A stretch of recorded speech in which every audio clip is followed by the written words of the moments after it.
네, 이 시간 저를 먼저 소개해 드리도록 하겠습니다. 목사님과 함께하는 좌담의 사회를 맡은 안기욱 집사입니다. 네, 이 시간은 지난 시간에 여러분께서 설문지를 작성하셨는데요. 그 설문지에 대한 목사님의 답변을 좌담의 형식으로 저희가 준비했습니다. 먼저 목사님을 모시기에 앞서서 오늘 과정들을 어떻게 진행할 건지를 말씀드리면, 먼저 이제 PPT를 보고 저희가 이제 설문지 통합한 것들을 여러분께 보여드리고 제가 목사님께 질문하는 형식입니다. 그리고 여러분들의 그 궁금증은 들으시면서 메모를 남겨주시면 마지막에 저희가 마이크를 돌면서 몇 분 질문을 받도록 하겠습니다. 네, 그러면 이 시간 우리 소망의 교회 목사님 자리에 모시도록 하겠습니다. 여러분 큰 박수로 맞이해 주시기 바랍니다.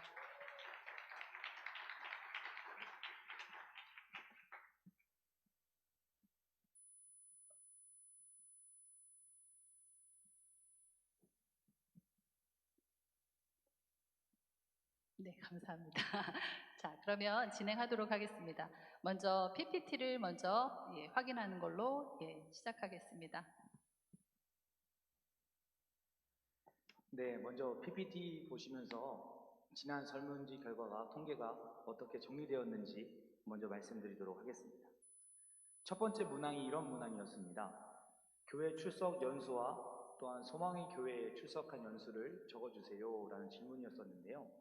앞에 보시면 교회를 출석하신 분들이 대부분 10년 이상에서 50년 미만에 해당되는 분들이 80% 이상이셨습니다. 즉 10년 미만인 분들이 10% 정도밖에 안 됐어요. 15% 정도였고 50년 이상 된 분들이 2% 정도였다라는 것을 보시면서 두 번째 PPT 보도록 하겠습니다. 그렇다면 소망의 교회에 출석한 연수는 어떻게 되나? 라는 질문 앞에는 1년부터 3년 차입니다 라고 말씀하신 분이 45% 정도가 되었습니다. 이 퍼센테이지는 우리가 설문지가 총 50장의 설문지가 접수가 되었는데요. 그 가운데 개수해서 나눈 것이라는 점, 그것을 참고하시면서 들으셨으면 좋겠습니다. 그 두 번째는 4년에서 10년 차가 35% 정도였다라고 말씀드리며 10년 이상 소망의 교회에 출석하였습니다 라고 말씀하신 분이 20% 정도였습니다. 네, 이어서 두 번째 질문이었습니다. 교회를 다니며 받은 신앙훈련에 대해서 물어봤던 문항이었었는데요. 여러 가지 문항들이 너무 많아서 크게 네 분류로 나누게 되었습니다. 제자훈련을 받았다라고 말씀하신 분이 50% 정도 되셨고, 또한 말씀이나 교리 훈련을 위주로 이제 성경적인 부분을 많이 배웠습니다라고 말했던 부분들이 25% 정도였습니다. 이어서 전도훈련, 선교훈련이 그 다음 순서로 이어지게 되었습니다. 네, 이어서 우리 질문을 함께 하도록 하겠습니다. PPT 결과를 확인하셨는데요. 저희 소망의 교회는 성도님들께서 신학연수나 출석연수가 굉장히 오래되시고 그리고 훈련도 굉장히 다양한 훈련을 받으셨는데요. 자, 이런 우리 소망의 교회 우리 목사님께서 부임한 지도 3년이 되셨는데요. 그러면 저희 소망의 교회에 오셔서 가장 우리 목사님께서 집중하셨던 사역은 뭐가 있는지 이런 부분에 대해서 이제 가장 어려웠던 부분과 좋았던 부분을 나눠서 답변해 주시면 감사하겠습니다. 네, 저희 교회 부임한 지 벌써 3년이 다 됐습니다. 부임해서 처음 제가 이제 외쳤던 것이 변화와 성숙이라고 하는 이 부분을 말씀드렸고, 또 3년 기간은 교회 토양들과 또 교회의 어떤 체질들 이런 부분들을 좀 파악하면서 이분들을 좀 변화하는 그런 노력들을 좀 했고 방향 설정을 좀 하는 그런 기간이었다라고 하는 생각을 갖게 되고요. 가장 그 어려웠던 것들이 있다면 교회에 대한 자긍심들이 전반적으로 없었다고 하는 것이죠. 그리고 교회에 대한 자긍심이 없다 보니까 미래에 대한 기대도 그렇게 크게 나타나지 않았다라고 생각할 수 있고요. 그런 그 상황들 속에서 교우들이 적극적으로 어떤 일에 참여한다고 하는 것은 참 쉽지 않은 그런 내용들이다라고 하는 생각을 좀 갖게 되고요. 그리고 이제 제가 우리 교회 와서 좋았던 점들을 좀 이렇게 찾아보면 어르신 세대의 지지와 기도가 좀 많았다라고 하는 거예요. 근데 이 어르신 세대는 연세가 많으신 65세 이상 된, 70세 이상 된 분들의 지지와 기도가 많았고, 그리고 3년에 걸쳐서 금년에는 뭐 코로나 때문에 그런 부분이 참 어려웠지만 2018년과 2019년도에 새 가족들이 많이 유입됐고 비교적 정착들을 잘 해주신 것, 이 부분들이 참 좋았던 부분들이다. 그리고 어렵지만 또 교회가 리더십이 바뀌면서 새로운 마음의 다짐으로 교회 일들에 또 참여하시는 분들이 계셔서 그분들이 감사했습니다.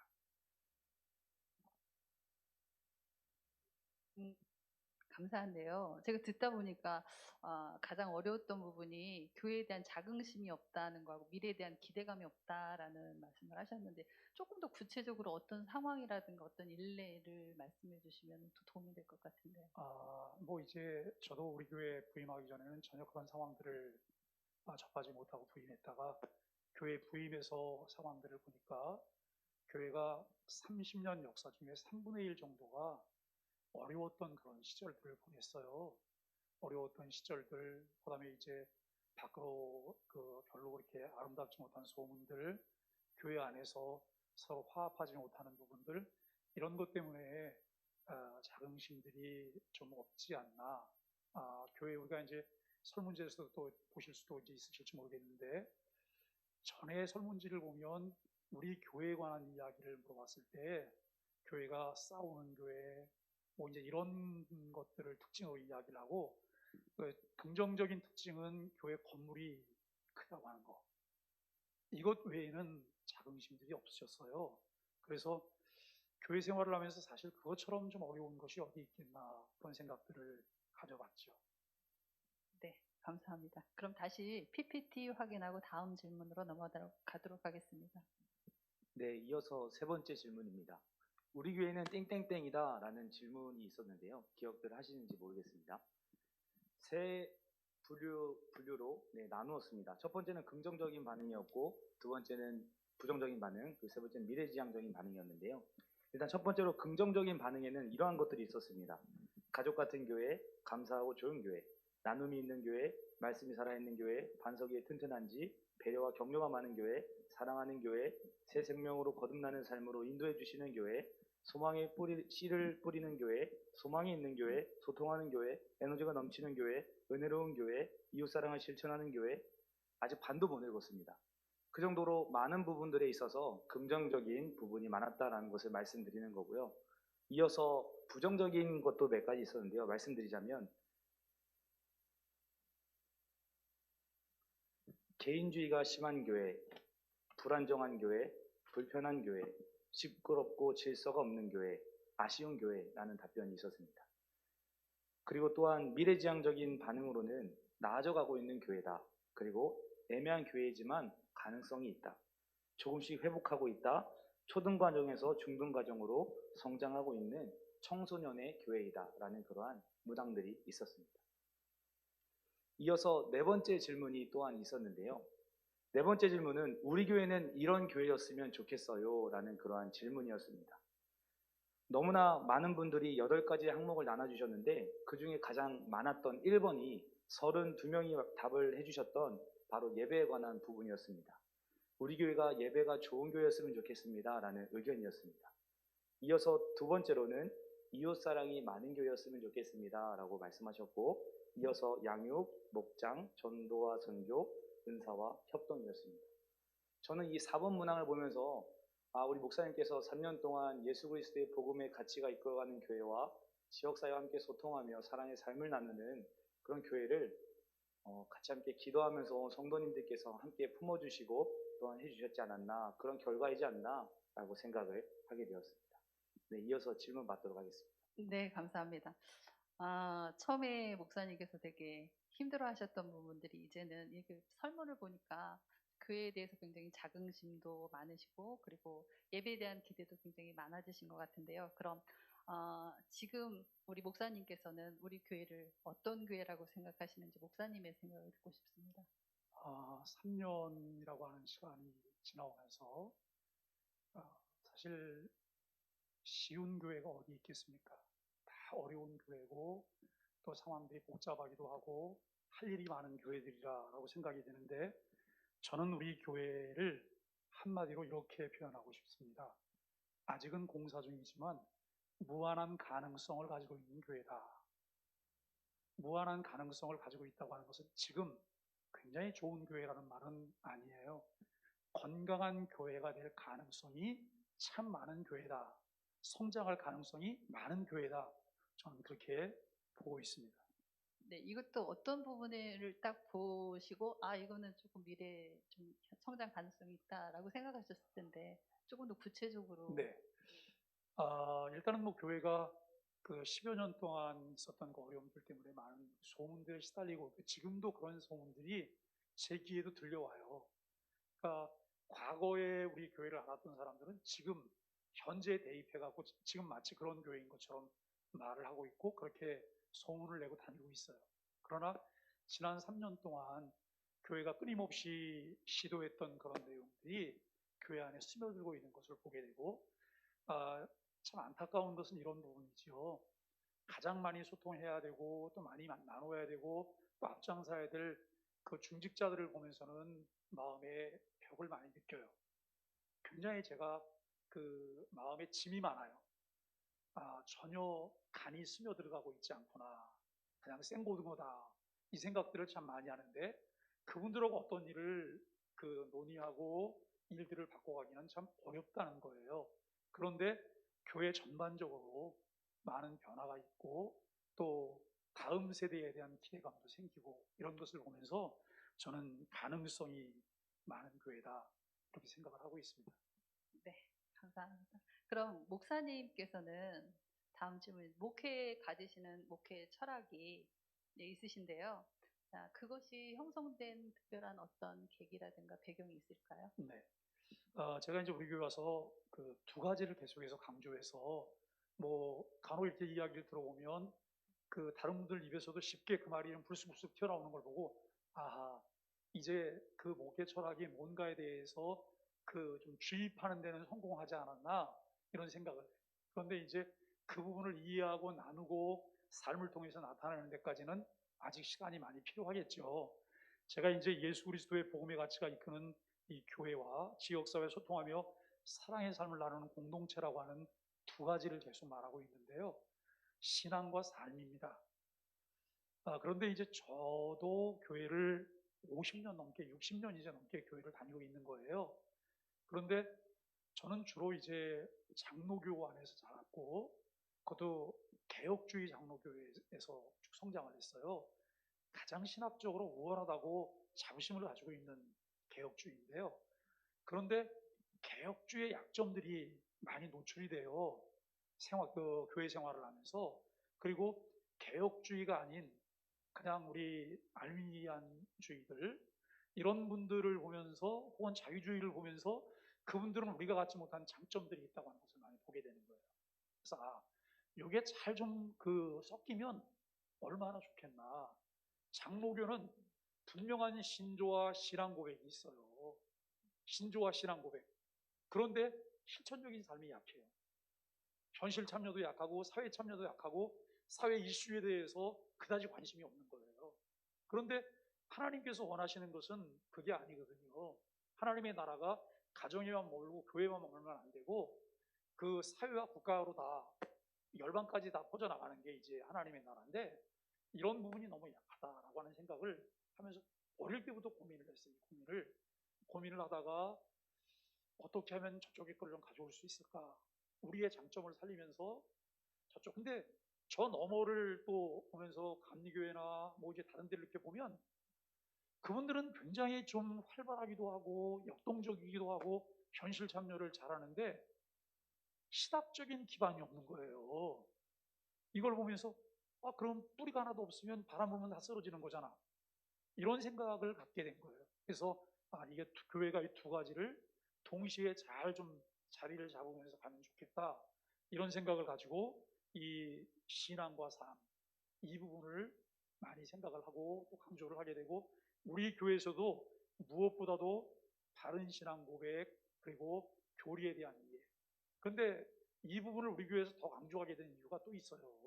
그게 뭐냐면 저는 안산이 우리 교회로 오면서 네 번째 아마 와서 여기 정착을 하게 됐을 거예요.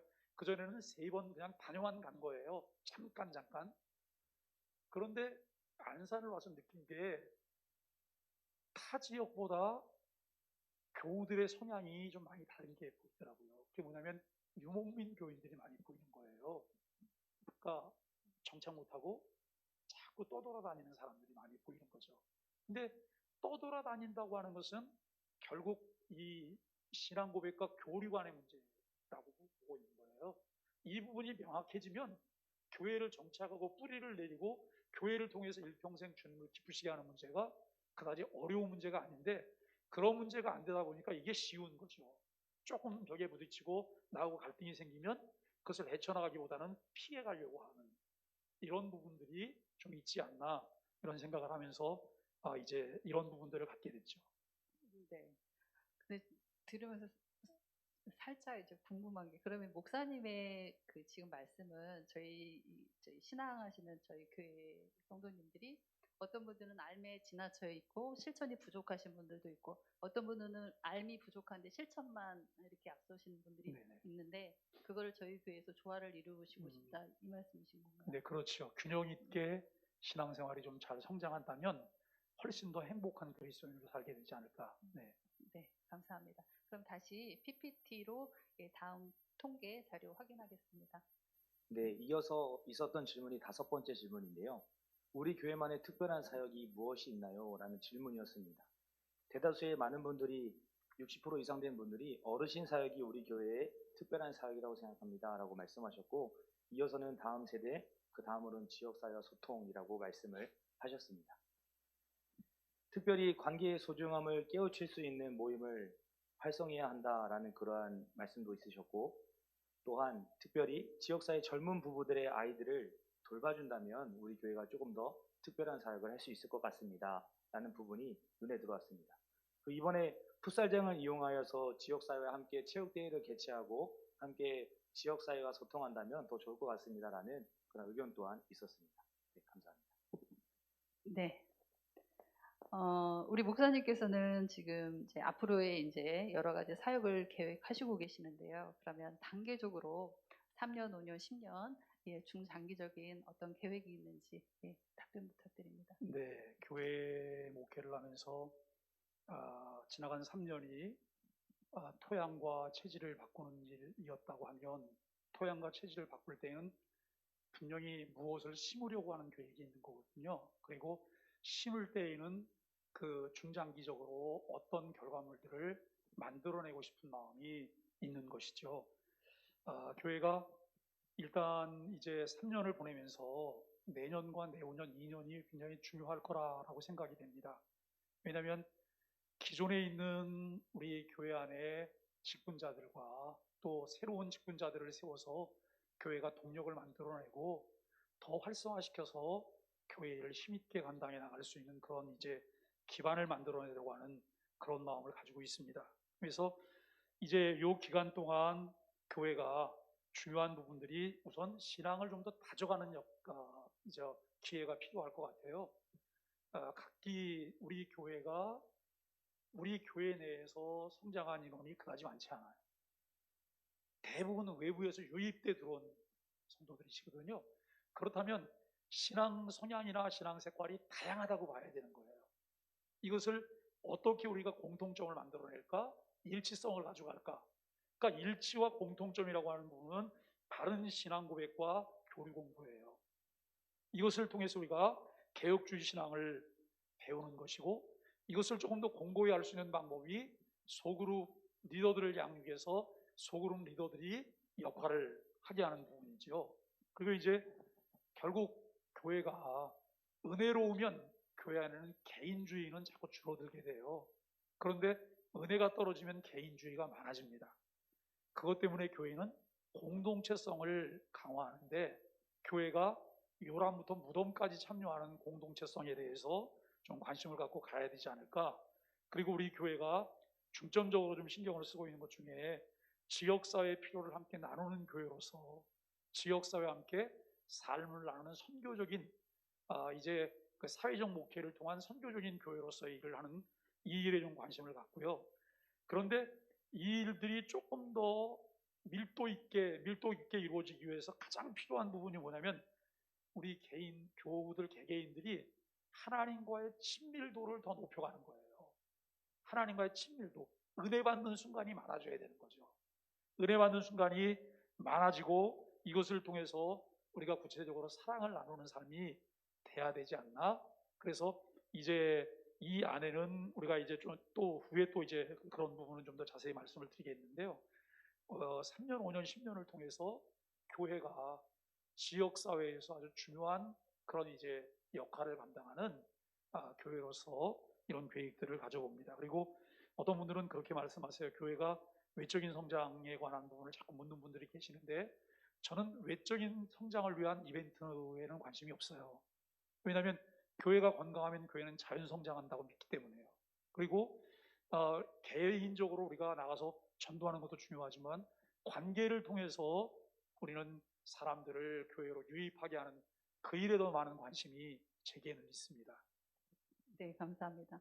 지금 제가 들으면서 바른 신앙 고백과 교리 공부 그러면서 개혁주의 신앙을 말씀하셨는데요.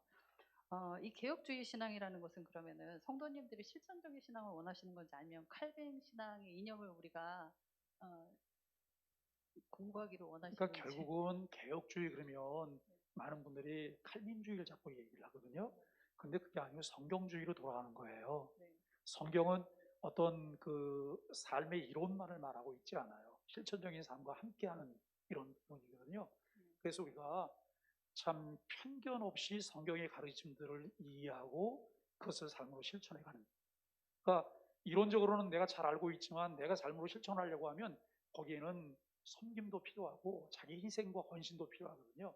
이런 부분에 대해서 사람들이 거부하는 마음들이 있어요. 수용하기 어려운 건데 거기까지 나아가야 된다고 하는 것이죠. 그럼 저희 교회만의 신앙적 고백과 교리 공부를 저희 이제 목사님께서 준비하셔서 이거를 진행하신다는 말씀이세요? 이미 벌써 많은 부분이 이제 그분들을 이게 스며들도록 지금 하고 있는데요. 앞으로 요걸 좀 더 체계화할 수 있는 그런 방법들을 생각하고 있죠. 네. 그리고 지역사회 필요들을 함께 나누는 교회라고 하셨는데요. 저희가 지금 계속해서 이제 여러 가지 일들을 하고 있는데, 그럼 지역사회 필요를 알기 위해서 우리는 어떤 노력을 하고 있나요?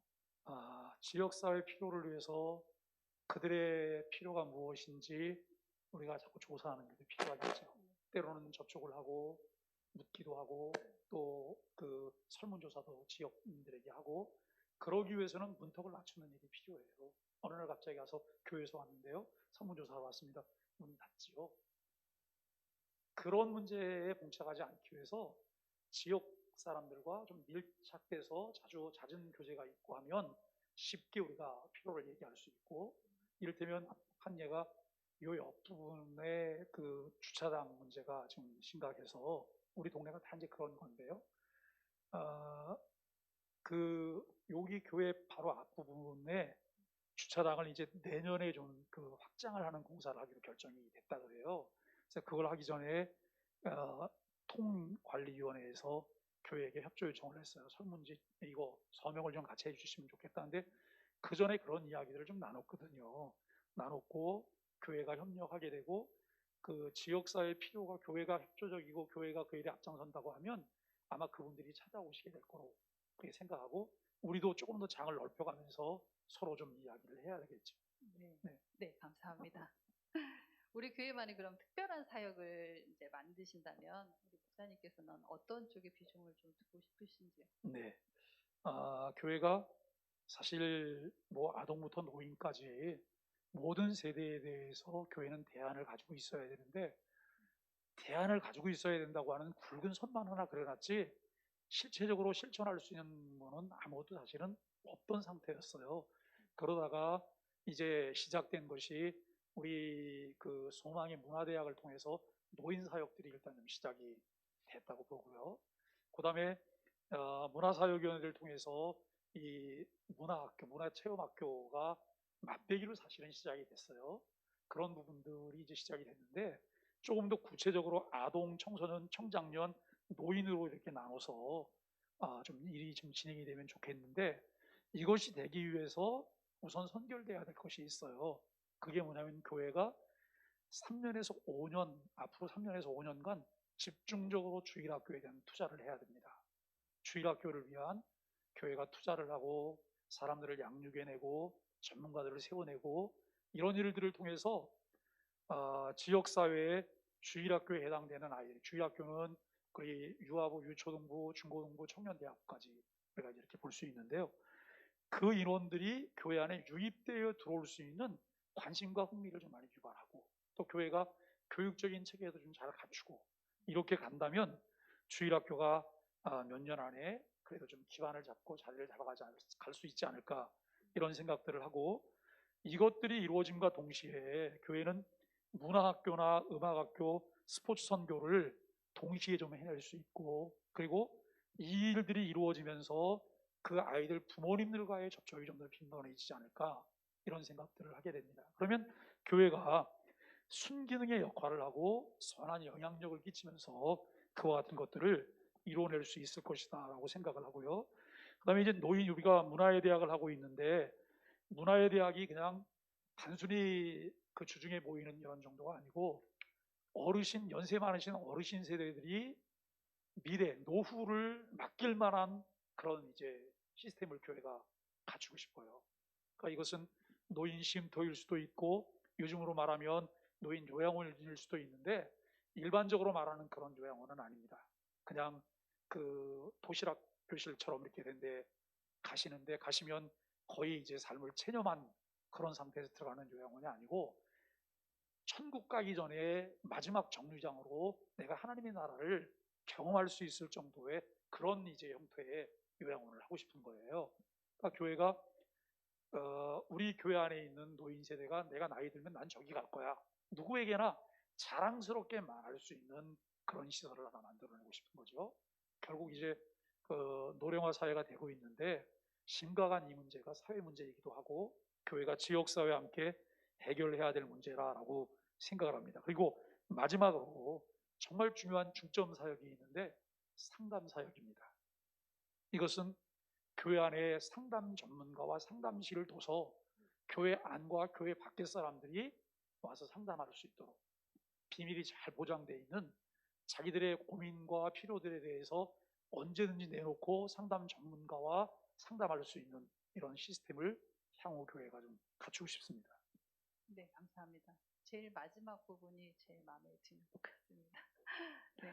여기 그럼 노인분들에 대한 그 비전들을 되게 많이 갖고 계시는 것 같은데요. 들으면서 생각이 드는 게 그러면 노인분들이 그러니까 요람에서 무덤까지 여기서 이제 생을 마친다고까지 말씀하셨는데 그러면 프로그램을 이렇게 만들어 놓고 프로그램을 이렇게 들어오시는 게 아니라 아예 여기서 시설을 만들어서 여기서 생활을 다 하시는 그런 그렇죠. 것까지 그러니까 두 가지가 되고 많으면 세 가지가 되는데요. 하나는 그 문화의 대학이 평상시에 진행이 되고 또 하나는 노인 그룹홈 형식의 시설이 이제 있겠죠. 그리고 또 하나는 노인 요양원 시설이 되는 거죠. 그러면 그룹홈은 그냥 몇 사람이 조금 협소한 공간에서 이렇게 지내는 거고 요양원은 조금 더 좀 더 그 넓은 공간과 그 모든 것들에서 그 노후 마지막을 마음 놓고 맡길 수 있는 이런 시설이 되겠죠. 네, 감사합니다. 네, 그럼 다시 PPT를 확인하도록 하겠습니다. 네, 이어서 질문이 있었습니다. 6번째는 우리 교회의 강점과 약점, 위기와 기회가 무엇이라 생각하는가라는 질문이었는데요. 첫 번째는 우리 교회의 강점입니다.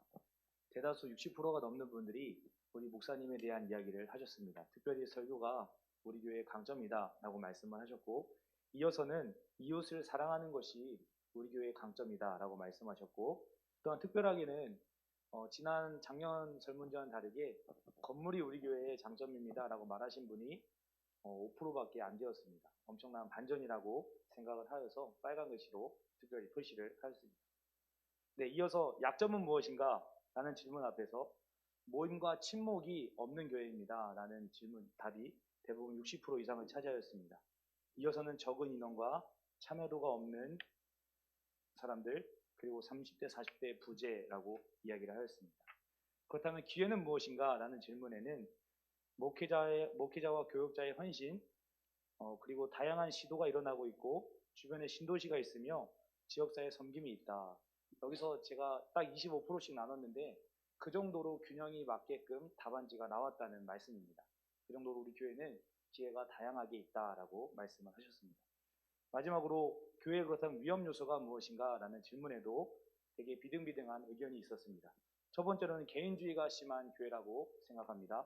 두 번째로는 성도 간의 갈등이 있습니다. 세 번째로는 중직자의 무관심이 있었고요. 또 기타 의견으로는 다음 세대와 뒷담화라고 제가 별표를 쳐놨는데 그만큼 위험 요소가 있다고 생각한다는 의견들이 있었습니다. 네, 지금 성도님들의 설문을 이제 쭉 보셨는데요. 그럼 목사님은 우리 교회의 여러 가지 이제 강점도 보시고 약점도 보셨는데 이런 것들을 가지고 이제 이런 것들이 우리 교회에 어떤 것이 기회 요소가 되고 또 어떤 것은 또 위험 요소가 될 텐데 목사님은 무엇이라고 생각하시는지요? 아마 그 보는 시각이 거의 비슷하지 않겠나 이렇게 생각을 합니다. 우선 뭐 교회가 우리가 이제 그 현대 교회에 유동하는 이제 그 성도들이 교회를 정할 때 가장 크게 보는 것이 담임 목사 메시지를 봐요.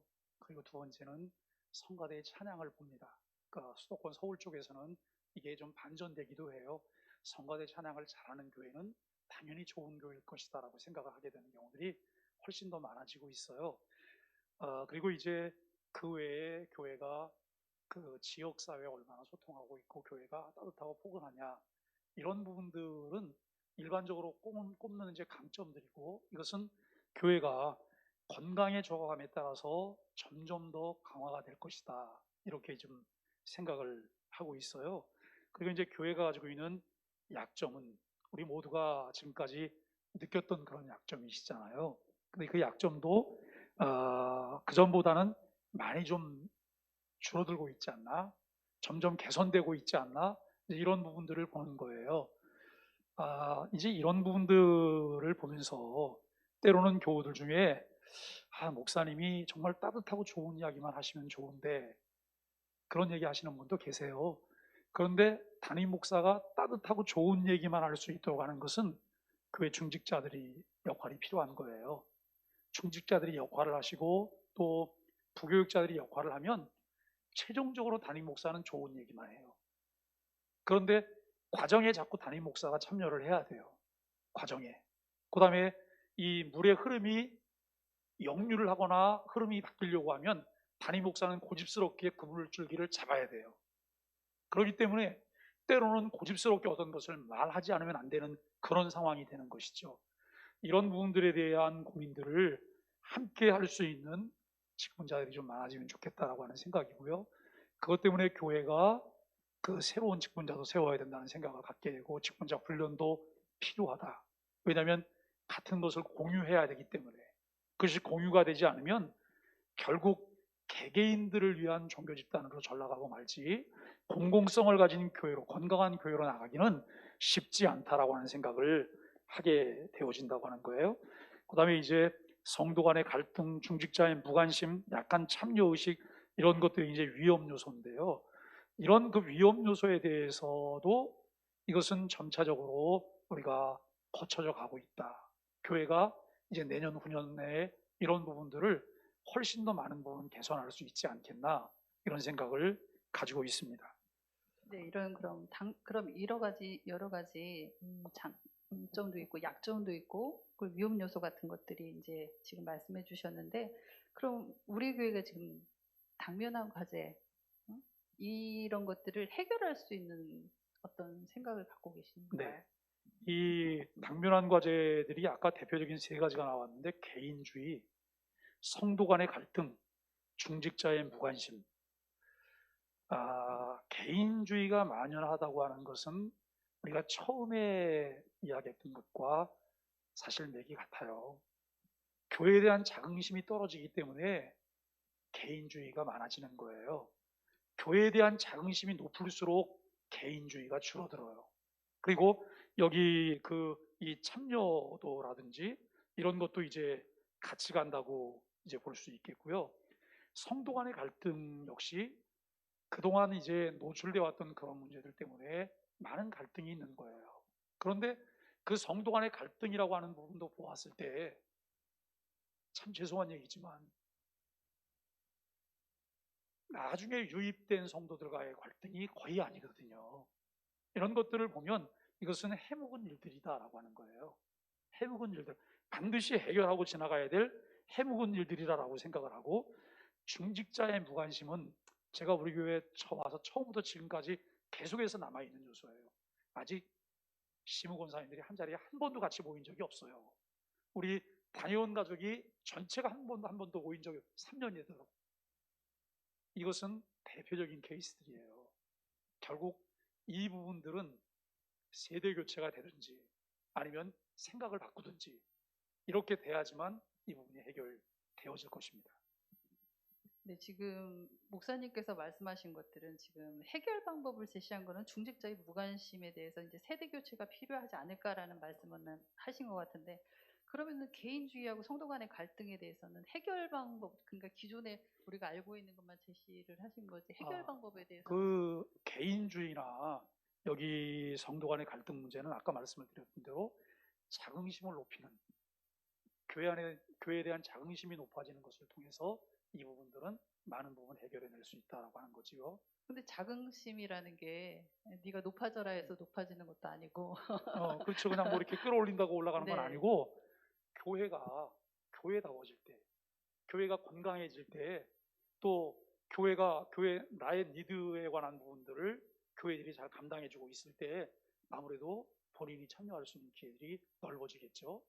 그러니까 그랬을 때 교회에 대한 자부심이 생기는 거는 알겠는데, 그럼 우리 교회가 그런 자부심을 갖게 하기 위해서 지금 어떤 생각들을 갖고 계신가요? 지금 교회가 여러 가지 이제 다양한 일들을 하는데 다양한 일들 속에 본인들이 참여할 수 있는 부분들을 찾아내는 거예요.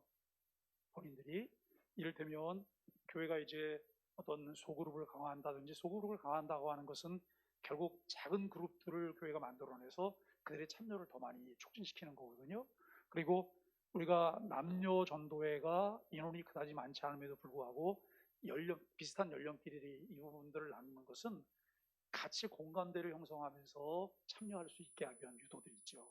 그러니까 지금은 그런 부분들이 좀 어렵지만 이런 부분들이 정착하게 되면 훨씬 더 내 소리들이 교회까지 전달이 되고, 그리고 내가 전달했던 것들이 나에게 다시 메아리로 돌아오게 되고, 이러면서 본인들이 갖게 되는 관심도가 더 높아지겠죠.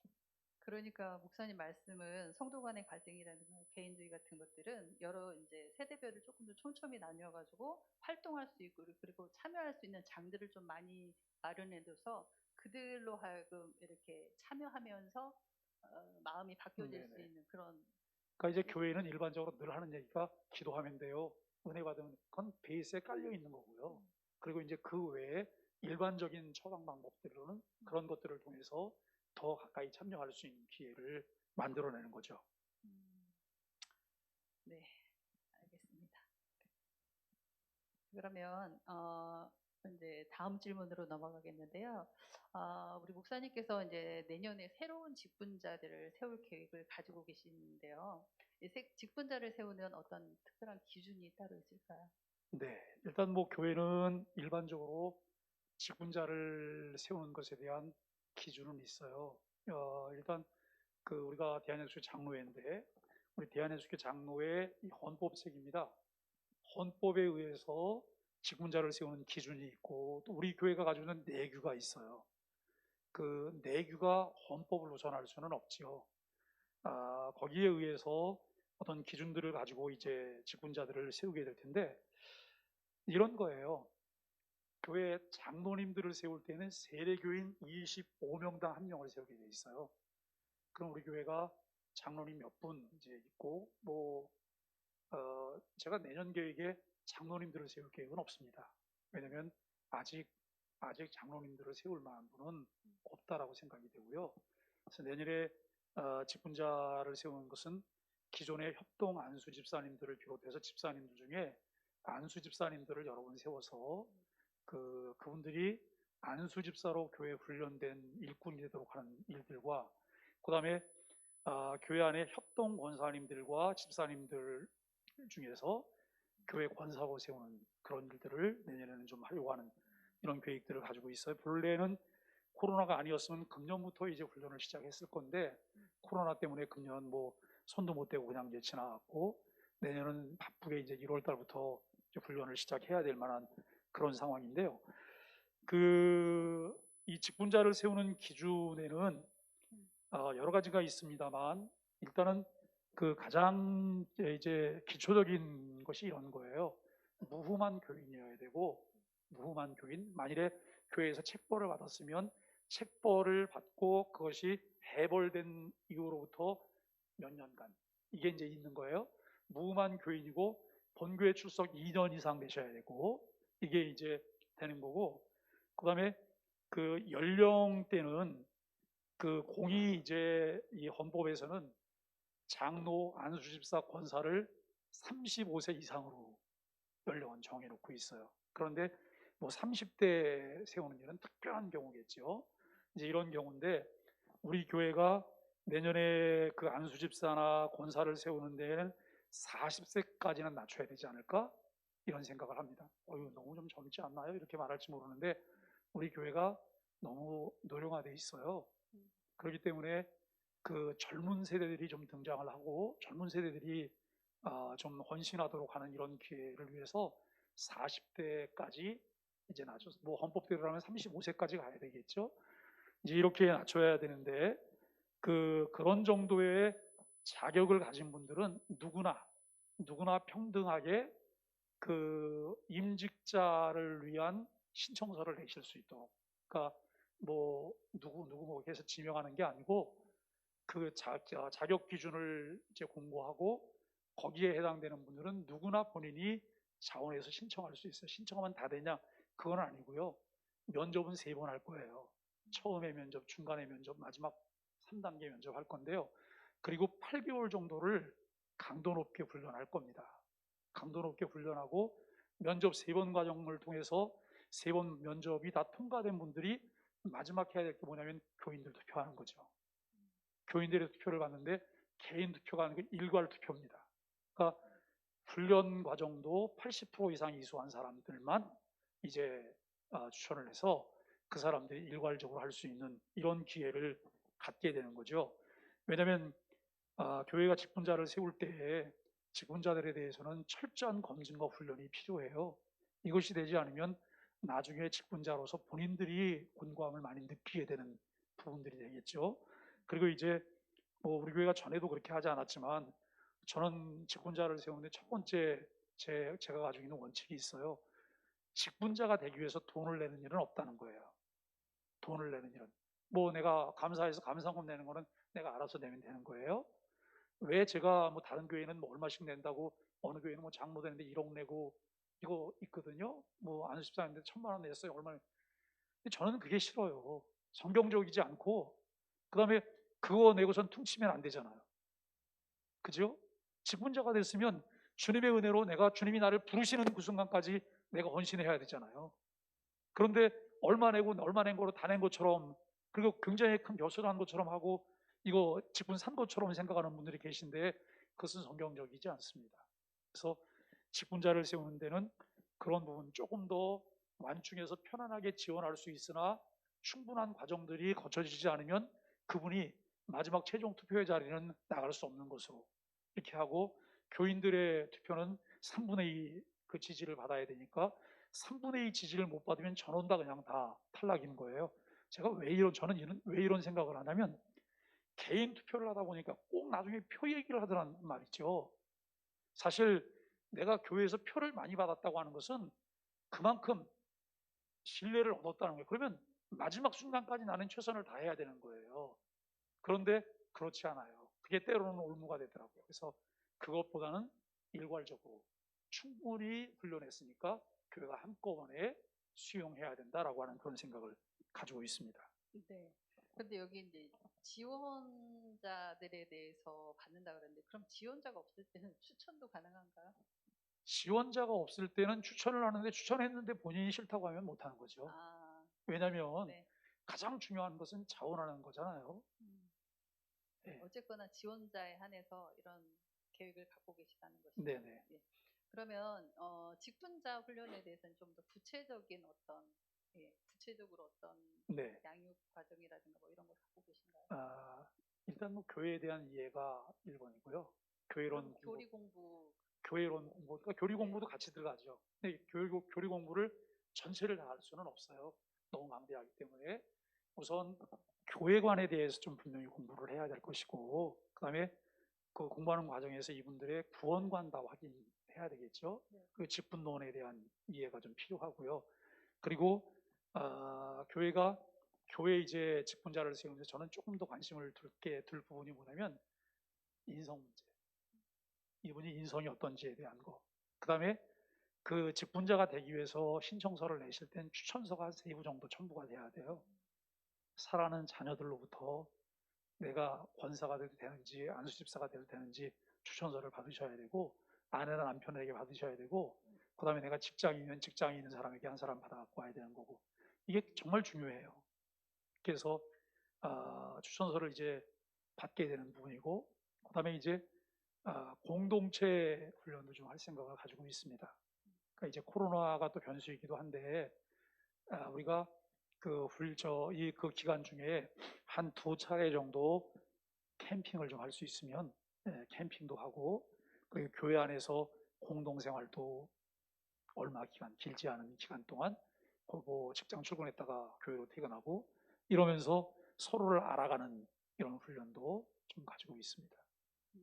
그럼 지금 구체적이라는 게 지금 공동체 훈련이라든가 뭐 일단 이런 말씀이신 거죠. 네네. 그럼 기존의 직분자들도 마찬가지로 이런 비슷한 훈련을 기존의 직분자들은 이미 직분자가 되었기 때문에 그것을 존중하잖아요. 존중하는데 약한 부분들에 대한 역량 강화는 필요하니까 우리가 이제 한 번 직분자는 영원한 직분자라고 생각하시는데 그러면서 더 이상 나는 배울 게 없다고 이러면 결국은 도태되는 거니까요. 교회가 끊임없는 변화를 위해서 늘 그 직분자 재훈련들이 필요하죠. 직분자 재훈련이. 근데 이제 우리 교회에서 제가 3년을 오면서 보니까 직분자 재훈련을 한다고 아무리 노래를 불러도 움직이지 않은 분들은 안 움직이시더라고요. 그러니까 나는 그냥 붙박이 직분자라고 생각을 하셔서 그런데 결국 그 직분자는 교회 직분자거든요. 교회 직분자라면 교회의 어떤 흐름과 교회 전반적인 것에 대한 이해가 없으면 그분이 교회의 직분자로 일하기는 어려우세요. 그러니까 이거는 인정하셔야 되는 거죠. 네, 알겠습니다. 네, 그럼 다시 PPT 확인하고 질문 이어가도록 하겠습니다. 네, 이어서 벌써 9번째 질문입니다. 담임 목사님께 바라는 점, 또 당회원께 바라는 점, 뭐 이러한 질문 내용이었었는데요. 담임 목사님한테 바라는 점이 지금처럼 목회에 힘을 내주시고 건강해 주십시오. 그리고 더불어서 신앙 훈련을 해주시면 좋겠습니다. 그러한 내용들이 대부분 있었습니다. 상처받지 마시고 담대함으로 온 성도들을 잘 돌봐주셨으면 좋겠습니다. 지금처럼 우리 소마의 교회를 위해 생각하시는 부분 그대로 밀고 나가시길 바랍니다.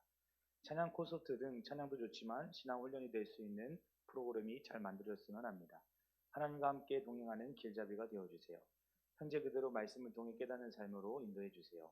흔들리지 말고 지금처럼 목회하시기를 원합니다. 등등 여러 가지 의견이 목사님에 대한 바라는 점이었습니다. 두 번째로 당회원께 바라는 점입니다. 60% 이상의 분들이 그 교회와 교회 사랑에 대해서 관심을 좀 가져주셨으면 좋겠습니다라는 그러한 대답이 있었습니다. 또 당연히 하나가 되었으면 좋겠습니다라는 의견이 또 다른 부분을 차지하였고 또 특별하게 눈에 들어왔던 건 권력이 아니라 헌신입니다라는 그러한 분들도 계셨던 것 같습니다. 계급이나 권력이 아니라는 것을 아시고 중심을 잡고 교회를 위해 헌신해 주시기를 바랍니다. 관심을 가져주세요. 교회 참여가 너무 없는 것 같아 안타깝습니다. 교회를 위해서 힘써 주시기를 교회에 적극적인 관심을 가져주세요. 당회에서의 내용들이 잘 공유될 수 있도록 알려주세요. 본질과 역할을 잘 알고 행동으로 실천해 주세요. 신뢰하시고 섬김해 주시기 바랍니다. 하나님 한 분만을 바라보는 공동체가 되기를 원합니다. 하나가 되어주세요. 한 마음으로 하나 되어 공동체를 모으고 섬기는 일에 앞장서 주세요. 등등의 이야기가 있었습니다. 네, 우리 교인들께서 바라시는 것들이 이런 것이 있는데요. 그럼 우리 목사님께서는 우리 교우들에게 하시고 싶은 말씀이 있을까요? 네. 지난 3년 동안 우리 교인들이 참 많이 힘들었을 것이다라고 하는 생각을 합니다. 왜냐하면 제가 조금 독특한 목사예요. 그리고 다른 것들을 좀 많이 요구하는 편이고요. 그리고 그냥 예측까지 가능한 행보를 하고 있지 않아서 좀 어려운 부분도 있으실 거다라고 생각합니다.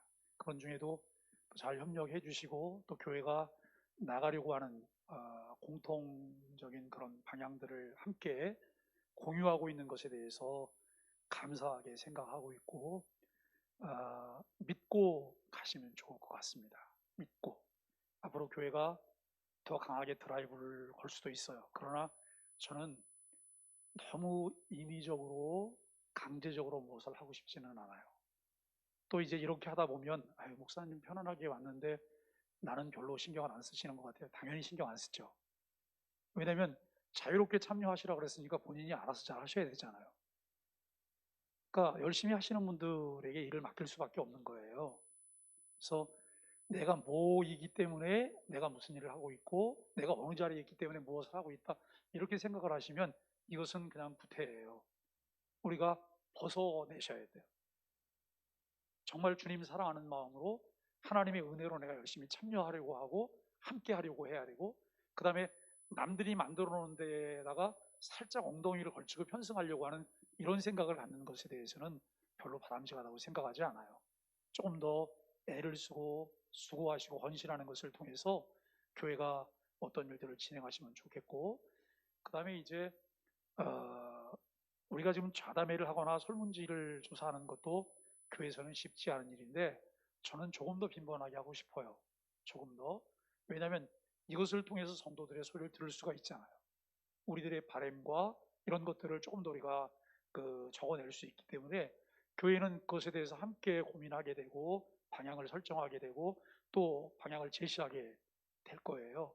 그래서 우리 소망의 교회에서 신앙생활하는 신앙생활이 정말 자랑스럽고 행복한 신앙생활이 될 뿐만 아니라 내가 내 자녀들이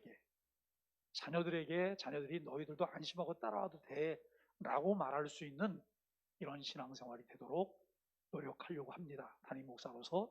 그리고 그 교회 밖에 있는 사람들에게 편안하게 우리 교회 말을 할 수 있는 교회이기를 원해요.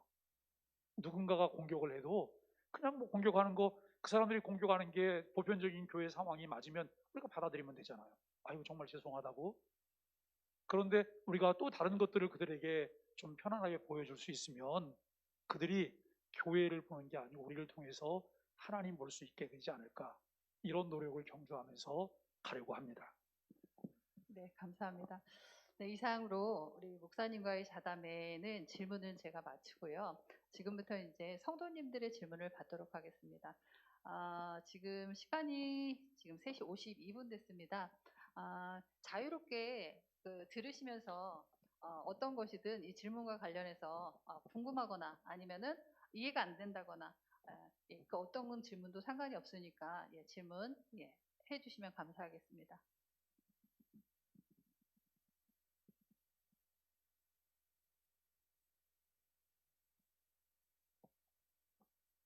아무도 질문이 없으면 빨리 집에 가자고 그러는 것 같은데요. 그럼 제가 질문 하나 해도 될까요? 어렵지 않은 질문을 해주세요. 지나간 것에 대한 건데요. 지금 순간 직분자들이 역량 강화할 때요. 목사님께서는 우리 성도님들이 또는 직분자가 어떤 역량이 있었으면 좋겠다라는 생각이 드시나요? 일단 뭐 우리가 직분자들이 모든 걸 다 잘할 수 있으면 좋겠다는 생각을 하지만 그럴 수 없거든요. 정말 중요한 것은 잘 경청하는 것들이 필요하겠다. 경청하는 것은 내가 인정하고 받아들이고 수용하겠다고 하는 자세거든요. 이런 부분 훈련이 좀 필요하고, 그 다음에 내가 가지고 있는 것들을 왜곡됨 없이 전달하는 이 훈련들이 교회는 정말 필요하지 않을까. 네, 그러면 교회가 흐름이 원활하게 흘러갈 수 있겠다. 그런 생각이죠. 네. 네. 네. 저도 지금 말씀하신 거에 되게 공감이 가는 게 저희는 참 맞는 말을 하는데 상대방이 기분 나빠하면 소통이 안 되고 이게 불통이 되는 경우가 너무 많은 것 같아요. 네, 그런 부분에 대해서 조금 더 신경을 많이 써주시면 건강한 교회로 우리 소망의 교회가 자리 잡을 거라고 생각이 됩니다. 네, 다른 질문 없을까요? 다 들으신 거 맞죠? 궁금하지 않으셨나요? 저는 좀 추상적인 말씀들을 좀 많이 추상적으로 하셔가지고 어려웠었거든요. 네. 저희 교회는 청년대학부랑 청년부가 나눠져 있지 않는데, 그러다 보니까 아직 청년부는 교회에서 어떤 행사나 어떤 일이 있을 때 스텝으로 헌신은 하지만 이게 우리가 그렇게까지 나서서 해야 되는 일은 맞는지, 또 어떤 우리가 그런 역할을 해야 되는 게 맞는지 조금 애매한 부분이 있어서, 이런 부분은 목사님께서 이렇게 해주면 좋겠다라고 딱 정리를 해주시면 더 좋을 것 같습니다. 네, 그 참 중요한 이야기인데요. 우리가 교회는 교회 안에 좀 독특한 그런 구조들이 있어요. 그래서 그 모두가 다 참여를 해야 되지만 어떤 결정은 일부 소수만 하게 되는 어떤 그 특별한 특권층이라고 말할까요? 그런 것도 있어요. 그런데 저는 이걸 다 좀 깨고 싶습니다. 수평적인 관계 속에서 모두가 참여해서 함께 그 이야기하고 싶어 하고, 그래서 그런 의미에서 내년에 교회 안에 위원회에는 청년대학부도 다수가 들어가게 될 거예요. 그래서 함께 의견 조율하고 본인 의견 개진하고 이런 일을 하도록 하고, 그래서 그냥 스텝으로만 참여하는 게 아니고 내 의견이 좀 많이 반영되도록 하는, 모든 그건 중고등학생들도 마찬가지고요. 그 교회가 어린이로부터 어른까지 의견들이 언제든지 잘 반영이 되는, 이렇게 하도록 노력하겠습니다. 네. 네, 하나만 더 질문 드려도 될까요? 네, 제가 소그룹 리더 양육을 지금 같이 하고 있는 사람으로서 그러니까 내년에 소그룹 리더 2기 같은 거 생각을 하고 계시는지요? 지금 2기에 대한 계획은 금년에 사실은 있었잖아요. 금년에 있었는데 코로나 때문에 이제 안 됐는데, 우리가 금년에 코로나라고 하는 특수한 상황을 거쳐왔기 때문에 내년에는 코로나든 코로나가 아니든 2기가 시작돼야 된다라고 하는 거죠. 왜냐하면 사실 내년도 그 목자는 전원 다 소그룹 그 리더 훈련을 한 사람으로 교체할 계획을 사실은 가지고 있었는데 금년에 그 차질이 생겼던 거예요. 그렇다고 하면 이제 새로 목자를 맡을 분들은 이 리더 훈련을 해야 되지 않나? 그래야지만 교회가 체계적으로 그런 부분들을 잘 가져갈 수 있죠. 지금 어떠세요? 지금 그 리더 모임 1기 하고 있는데 계속 지금 하고 계시죠? 네, 지금 몇- 잘 하고 있습니다. 네, 몇 분이나 참여를 하고 계신가요? 저희 지금 7명이 참여를 일곱 꾸준히 명이요? 하고 있습니다. 네, 7명이 꾸준히. 그럼 7명이 다 소그룹 리더를 하실 만한 분이 이제 되셨죠? 충분히 된다고 생각합니다. 네, 이렇게 하면서 그분들이 목재가 될 거라는 걸 확인하는 거예요. 제가 이제 저도 뭐 그냥 이렇게 참여하는 걸 겉에서만 이렇게 보고 있는데 아주 훌륭하세요. 질문을 만들어내는 거며 공부를 인도해 가는 거며 이런 일들을 잘 하시거든요. 그냥 우리가 일반적으로 목장 그러면 옛날에 하던 거 탑승하는 거로 이렇게 생각을 하시는데 그거는 그다지 재미가 없어요. 재미가 없고 효율적이지 않고, 그래서 많이 바꿔내야 되는데 바꿔내기 위해서는 목자가 충분히 준비가 되셔야 되고, 그리고 목원들이 거기에 대해서 지지를 해줄 수 있도록 하는 일도 교회가 해야 되는 거죠. 그래서 내년에도 이제 몇 차례 우리가 그 전체 세미나도 좀 해야 될 것이고, 그다음에 이제 그 준비된 인원들을 계속해서 훈련하는 일을 계속해서 할 것입니다. 네. 네, 감사합니다. 네, 네, 질문.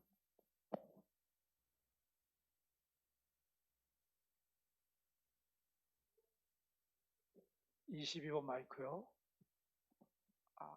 네. 목사님께서 이제 3년간 이제 토양과 체질 개선하신 이유가 심기 위해서 이렇게 하셨는데 저희가 또 심다 보면은 그 안에서 또 심은 이후에도 잡초가 나면은 또 잡초도 뽑아줘야 되고 이런 부분들이 필요한 것처럼 교회에서 물론 토양과 체질을 개선해 오셨지만 이후에 또 그런 문제들이 발생했을 때 어떻게 해결하실 건지에 대한 그 해결책들을 갖고 계신지 좀 궁금합니다. 제가 이제 한 40여 년 가까이 이제 목회를 한 건데요. 목회를 하다 보면 다양한 사례들을 이제 갖게 되잖아요. 의사가 이제 수술을 하면 많은 케이스들을 갖게 되는데 그 케이스에 따라서 그 적응하고 대처할 수 있는 방법들이 있어요. 이제 목회도 마찬가지입니다. 목회는 종합예술이라고 우리가 말을 해요. 한 분야가 아니고 전체적인 다양한 분야들. 그래서 그런 그 사례들이 나올 때마다 거기에 맞게 맞춤형으로 대처하기 위한 그런 준비들은 늘 하고 있습니다. 네, 답변이 되셨나요?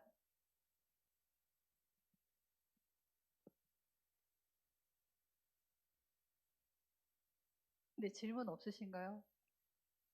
이 시간 이후면은 이제 목양실로 찾아가셔야 되는데 예, 여기가 좀 더 편하지 않을까요?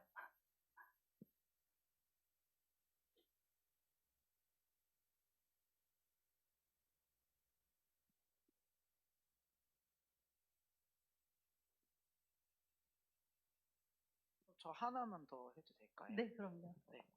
그 향후 이런 계획들 말씀하실 때 바른 신앙 고백과 교리 공부 이렇게 계획하고 계시다고 했는데 저희 교회 안에는 또 다양한 연령층 그리고 다양한 뭐 직업군이나 이렇게 서로 다른 사람들이 많이 모여 있는데 그래서 한꺼번에 이렇게 교육하는 게 좀 어려울 것 같은데 이거에 대해서 좀 어떻게 세부적으로 이렇게 나눠서 진행하실지 좀 궁금합니다. 네. 이제 그러기 위해서 이 부분들을 훈련을 이제 감당해야 될 강사들이 필요한 거죠. 우리 교육자들이 1차적인 강사고 또 이 부분들을 좀 세분화해서 하게 될 거예요. 그래서 그런 계획들을 정말 아직까지는 우리가 시도하려고 그러다가 못하고 시도하려고 그러다 못하고 그랬는데 이번 시급하게 교회가 그 좀 연령대나 뭐 시간대를 맞춰서 그 시간들을 몇 개 이제 강좌를 개설하면 거기에 참여할 수 있게 되겠죠. 이제 건의 하나 해도 될까요? 네네. 네. 제가 기존에 교리 공부, 이제 오후 예배의 교리 공부를 들으면서 좀 안타까웠던 것들은 교리 공부가 사실은 이론의 전달이기 때문에 썩 흥미는 없는 내용인데 사실은 그것도 강의식으로 하다 보니까 마음에 와닿는 것도 별로 없고 예, 좀 특히 또 시간적으로 오후 예배 때기 때문에 그 시간에 목사님께서 원하시는 만큼의 그런 우리 성도님들한테 전달력이 있을까 이런 좀 약간의 좀 회의가 좀 있었는데 이 신앙교리 이게 교리 공부를 그 그룹화해가지고 그 교재를 던져주면 그들이 한번 고민하고 씹어서 발표하는 식 뭐 이런 것도 재밌지 않을까? 그게 더 활력이 생기고 적극적인 호응을 끌어내는데 그 방법이 더 낫지 않을까라는 생각도 조심히 해봅니다. 네, 참 좋은 그런 이제 건의를 해주셨는데 여러분들은 어떠신지 모르겠어요. 저는 교회 담임 목사로서 좀 조심스럽게 교회의 큰 틀의 변화를 한번 시도해야 되지 않나? 이제 이것은 교회 안에 합의가 이루어져야 되는 부분이에요. 왜냐하면 참여 문제이기 때문에 우리가 주일날 저는 사실 우리 교회 규모 정도에서 예배를 1, 2부로 나눠서 드리는 거 저는 반대입니다. 왜 반대냐면 결국 어떤 분들은 취사 선택할 수 있으니까 좋다고 말하지만 너무 신앙의 자유화를 주는 거예요. 주일에 대해서 저 일부 예배 드리고 자유롭게 그냥 하루 그냥 보내도 된다고 하는 생각들을 자꾸 주입하는데 주일은 주일이어야 된다고 생각해요. 그런데 주일은 주일이어야 되는데 어떻게 하면 조금 더 효율적으로 그리고 와닿게 이렇게 할 수 있을까에 대한 고민을 하는데요. 이미 지금 목장에서 주일마다 우리가 주보에 하나씩 나와갖고 하고 있는 거 이게 교리 공부인가 아세요? 그게 이미 교리인 거예요. 365 교리. 중요한 교리가 거기에 그 365일 속에 다 들어가 있는 거예요. 근데 저는 이 부분을 우리가 주일날 뭐 1부든 2부든 예배를 드리고 오후 드리는 이 예배는 지금 같은 형태가 저는 아니기를 바라요.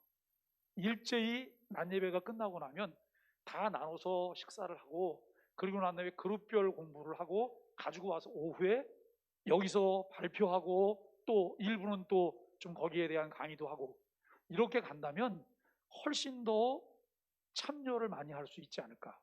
그러니까 이제 교회가 자꾸 이제 변해야 될 부분이 뭐냐면 교우들이 관객이 돼서는 안 된다는 거예요. 참여하는 사람이 돼야 되지. 청중으로 그냥 남아 있으면 그냥 앉아있다 이렇게 앉아있다 그냥 가잖아요. 그런데 본인이 뭔가 연구하고 고민하고 또 고민한 거 발표하고 또 묻기도 하고 이런 것들이 교회에서 좀 필요하지 않겠나. 이 전환하고 이제 뭐 질문은 안 했지만 제가 좀 하고 싶은 이야기가 또 있는데 수요일 금요일에 대해서도 저는 그 고민을 하고 있는 거예요. 수요일 고민, 금요일 고민인데요. 왜 그 수요일 날 모임을 안 하지? 금요일 날 모임을 안 하지? 저는 절호의 기회라고 생각하고 있어요. 왜냐하면 수요일 예배에 나오는 인원은 전체 교인의 10% 조금 넘게 참여를 하고 있는 10%, 20%? 금요일도 마찬가지고요. 그러면 다른 교인들은 그 예배에 참석 안 해도 되는 건가요? 교회 공동체가 교회 공적인 모임엔 다 같이 참여를 해야 되잖아요. 그럼 어떻게 하면 좀 더 우리가 효율적으로 이 모임들을 가져갈까? 그리고 직장을 다니다 보면 수요일 날이나 금요일 날 나오는 게 굉장히 사실은 어려우시잖아요. 또 우리 뭐 안경 집사님도 저녁에 학원 근무하시고 우리 교회 그 밤에 또 근무하시는 분이 몇 분 계시잖아요. 이런 분들은 못 나오세요. 저는 혹시 수요일 날이나 금요일 날 직분자 훈련을 다른 날 따로 모이지 않고 그날 좀 해보고 싶은 마음도 있어요. 이것은 교인들의 시간을 좀 돕기 위해서. 그런데 그분들은 여전히 못 나오시거든요. 그럼 이 문제를 어떻게 해결할까라고 하는 거예요. 아까 이야기했던 대로 교리 공부를 하는데 몇 그룹을 만드는데 그 그룹을 배치하는 거예요. 그래서 수요일 저녁에 나올 수 있는 분들은 그 공부를 하고 금요일 날 나오는 하고 또 다른 시간 또 맞춰가고 하고 이러면 꼭 필요한 분들이 모이실 수 있고 다른 분들은 그 시간에 대해서는 좀 마음에 부담이 없잖아요. 아, 교회가 모이는 내가 못 가고 있냐. 내가 교회 아무개인데 내가 못 가고 있잖아. 이건 사실 모두가 부담이거든요. 이런 것에 대한 고민을 좀 계속하고 있고 또 하나는 새벽 기도에 관한 고민이에요. 새벽 기도에 관한 고민. 요즘 뭐 새벽 기도 매일 묵상하고 자유롭게 기도하시라 그러니까 오늘 새벽에는 아무도 안 나오셨더라고요. 아무도. 저도 오늘 안 나오고 싶었는데 아무도 안 나오면 어떡하나 해서 우선 나왔더니 정말 아무도 없더라고요. 그런데 이렇게 개인 기도하는 게 조금 우리가 좀 익숙해지고 좀 능해지면 저는 좋겠다 싶어요. 어떤 분들은 이렇게 말하시겠죠. 목사님 저 집에서 기도해요. 물론 집에서 기도하는 거 참 귀하죠. 그런데 교회가 모일 때 힘이 생겨요. 모일 때. 그래서 저는 새벽 기도도 평상시 제가 새벽 기도할 때도 그런 얘기 했잖아요. 일주일 내 새벽 기도 나오기가 어려운 직장 다니면서. 그러면 일주일에 한 하루나 이틀 정도 정해서 우리 목원들이나 기관에 있는 분들하고 얘기하는 거예요. 같은 날 다 나오고 어느 날은 하나도 없게 하는 게 아니고 서로 요일 안배를 하는 거죠. 이게 잘 되면 매일 균등한 인원들이 나오게 될 거예요. 그리고 교회가 필요도 좀 그런 이런 부분들이 조금 더 대화를 통해서 잘 이루어진다면 교회는 공동체가 든든하게 세워지는 거예요. 그렇게 되려면 네. 목장이 일단은 결성이 그렇죠. 잘 돼야 된다는 네. 말씀입니다. 목장과 기관과 위원회가 활발하게 움직여 가야죠.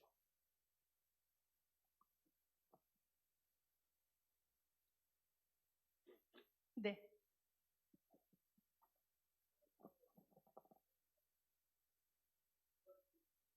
네, 요거 좀 내리고 하셔도 될 것 같아요. 네.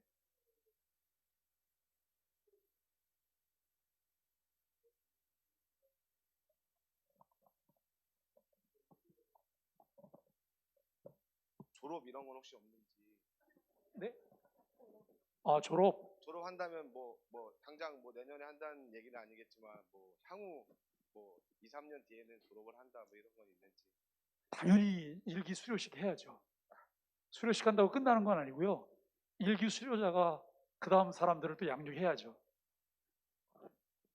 두 번째로는 옥상에 이제 풋살장이 공사가 다 끝났는데요. 향후 계획하시는 부분이 있으신지 궁금해서 질문을 드려봤습니다. 네, 고맙습니다. 그 옥사랑 풋살장 이야기만 들으면 전 자다가다 벌떡 일어나고 싶은데요. 저는 너무 좋은 사람이에요. 왜냐하면 하고 싶은 게 너무 많고 할 일이 너무 많은 거예요.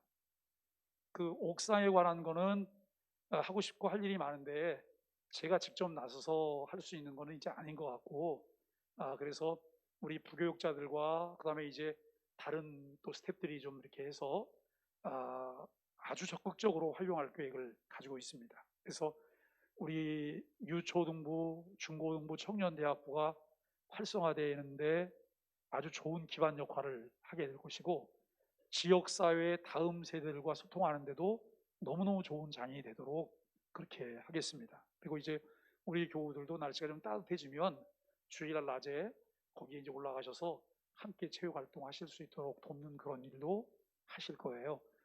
그러면 우리가 그 위 옥상을 아주 유용하게 잘 쓰게 되리라고 생각하고, 이미 주변에 있는 어린이집들하고는 이야기를 하고 있습니다. 평일날 어린이집들이 와서 수업할 수 있도록 지금 이야기하고 있는데 굉장히 관심들이 많으세요.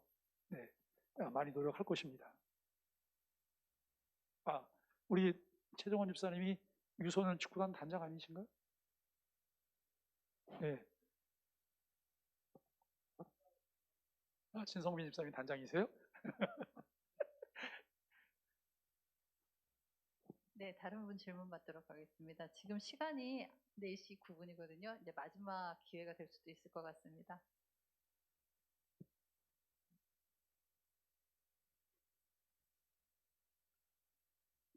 네.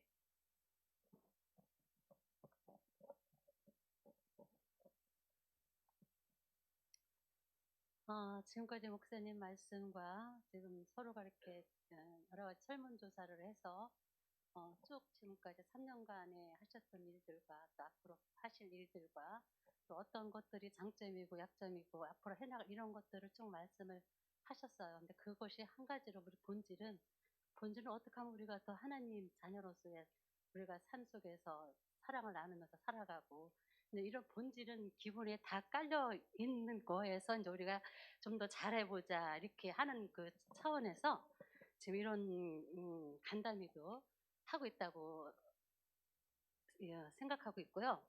근데 여러 가지 계획, 우리 사람으로서의 계획과 뭐 말씀에 빗대서 계획과 다 하고는 있지만 결론은 우리가 말씀으로 우리가 은혜를 받고 말씀으로 우리가 모든 면들을 해결을 해야 된다고 저는 생각을 해요. 말씀을 먹고 우리가 은혜를 받았을 때 내가 스스로 자발적으로 하고 싶어서 하고 참여하고 싶어서 참여하고 이런 일이 저는 생긴다고 저는 생각을 하고, 저 역시 또 그렇게 또 마음을 먹고 지금까지 이렇게 신앙생활을 했거든요. 시킨다고 되는 게 아니고 어떤 뭐 계획 속에서 된다고 되는 게 아니고 내가 말씀으로 깨닫고 말씀 속에 은혜를 받아야지 내가 하고자 하는 거지. 이런 거를 쭉 보면서 수요 예배나 금요 철야 예배나 새벽 예배가 저는 활성화가 돼야 된다고 저는 생각을 합니다. 물론 뭐 직장 생활을 하는 사람도 있고 해서 그럼 그 사람들은 뭐 항상 뭐 나오지 못하는 사람들 위해서는 뭐냐, 저는 그거는 저희 그것까지는 생각하고 그것까지 배려해줘야 되는 거라고 저는 하고 싶나 생각을 한번 해봅니다. 그래서 수요 예배하고 금요 철야 예배가 인원이 얼마 되든 안 되든 한 명이 되든 두 명이 되든 세 명이 되든 저는 이것이 활성화가 됐으면 좋겠습니다. 그게 저의 간절한 지금 현재 바람이에요. 네, 감사합니다. 그게 제 바람이기도 합니다, 권사님. 저희 교육자들은 전천후예요. 언제든지 준비되어 있어요. 언제든지 준비되어 있는데 교회는 어떻게 하면 교회가 더 힘을 얻게 될까에 대한 고민을 하고요. 그리고 이제 자주 이제 그런 말씀을 드렸습니다만, 우리가 교회 생활을 뭐 10년, 20년 혹은 30년 이렇게 이제 하다 보면 설교를 들은 횟수는 몇천 회가 되는 거예요. 몇천 회가. 네, 그게 늘 딜레마예요. 그렇게 많은 설교를 들어서 은혜도 많이 받았어요. 그런데 너무 기복이 심한 거예요. 감정적이죠. 그래서 이런 것들을 좀 어떻게 좀 해결할까에 대한 고민을 교회가 늘 하고 있습니다. 권사님 말씀하셨던 수요일이든 금요일이든 새벽 기도든 뭐 늘 모여서 함께 모일 수 있으면 굉장히 좋겠어요. 저는 그러려면 일단 교회가 중요한 것은 이거예요. 담임 목사를 비롯하여서 교육자들과 교회 중직자들이 먼저 참여를 해야지만 교회는 힘을 얻게 돼요. 그렇지 않으면 지지부진해지게 됩니다. 이 고민을 제가 함께 하고 있어요. 그러니까 그 고민들이, 그 숙제들이 좀 빨리 좀 풀려지게 되기를 간절히 바랍니다. 기도 많이 해주세요, 권사님. 감사합니다. 네. 시간이 벌써 4시 15분을 달려가고 있기 때문에 여기 이제부터 이제 담임 목사님과 함께하는 자담회는 이로써 이제 마치는 걸로 해야 될 것 같습니다. 자, 마지막으로 우리 부목사님께서 대표로 기도해 주시면 감사하겠습니다. 하나님 감사합니다. 오늘 함께 이렇게 귀하고 특별한 시간을 맞이하고 또 함께 담임 목사님과 또 성도들 간에 함께 이 이야기들을 나누게 하여 주셔서 감사합니다. 하나님, 우리가 이렇게 하고 이런 시간을 갖고 또 함께 나누는 것은 더욱더 건강하여지며 더욱더 함께하는 공동체를 만들기 위함임을 우리가 다시 한번 더 생각하게 하시고, 하나님, 우리가 더욱더 건강해지며 이 지역 사회와 또 하나님 나라를 위하여서 하나님 날마다 수고하고 헌신하며 또 하나님께 영광 올려드리는 그런 하나님 소망의 교회, 우리 모든 공동체 되게 하여 주시옵소서. 하나님, 또한 한 주 동안도 함께 하여 주시옵시고, 코로나로 인하여서 하나님 더 걱정스러운 마음이지만 하나님, 이 시기에 더욱더 우리가 한 마음으로 함께 기도하며 함께 서로를 격려하고 위로함으로 하나님, 이 시기를 잘 뛰어넘을 수 있도록 함께 하여 주시옵소서. 건강 지켜주시고 안전하게 하여 주실 줄로 믿으며 예수님의 이름으로 기도드립니다. 아멘. 자, 감사합니다. 이로써 끝마치도록 하겠습니다. 나머지 시간 편안한 시간들 보내시면 좋겠습니다.